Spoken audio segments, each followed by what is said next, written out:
It was the meeting no one in the royal family wanted to talk about, a private summit held behind the guarded gates of Windsor. Inside those walls, a decades-old royal chapter quietly came to an end. Prince Andrew, the once proud Duke of York, faced his brother King Charles III, and by the time the doors opened again, both Andrew and Sarah Ferguson, his ex-wife and lifelong ally, had lost the titles that once defined them. Subscribe for more fame insights. For years, the Duke and Duchess of York were symbols of charm, controversy, and resilience. From their fairy tale 1986 wedding to their high-profile divorce in the 90s, Prince Andrew and Fergie remained an inseparable pair despite everything. They raised two daughters, Princess Beatrice and Princess Eugenie, and even after splitting up, continued living together at Royal Lodge, a rare example of affection outlasting formality. But as royal watchers know, scandal never stays buried for long. Andrew's reputation suffered irreparable damage after his connection to Jeffrey Epstein came to light. Though he repeatedly denied wrongdoing, the backlash was brutal, forcing him to withdraw from public duties in 2019. Fergie tried to defend him, insisting on his innocence,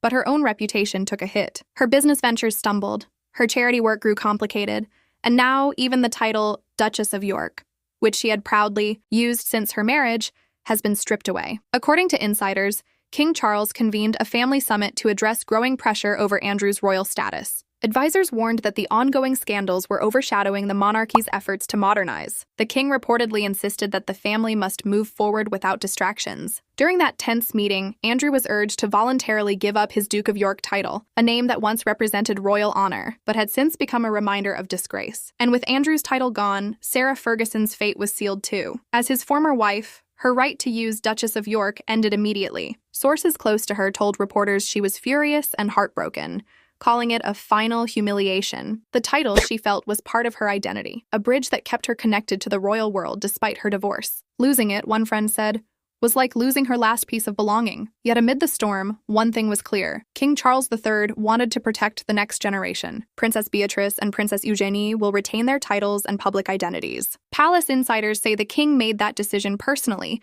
determined to ensure the daughters would not pay for their parents' mistakes. Still, the emotional toll is undeniable. For decades, the York family stood as the monarchy's most unconventional branch, flawed yet fiercely loyal to one another. Now that unity faces its greatest test. Sarah reportedly feels trapped at Royal Lodge, uncertain of her role or future, while Andrew has retreated further from public life, his presence at royal events now in question. For the royal family, this move is both strategic and symbolic. It signals a new era where titles can no longer shield those linked to scandal. For Fergie, it's a painful reminder that in the monarchy, forgiveness rarely means restoration. And for the world, it's another chapter in the ongoing saga of privilege, power, and the price of reputation. In the end, the summit may have been about titles, but what was really lost that day was something deeper: identity, legacy, and the fragile illusion that royal status can outlast consequence. Do you think the monarchy was right to strip away these titles, or should family loyalty have come first? Share your thoughts below, and don't forget to subscribe for more fame insights.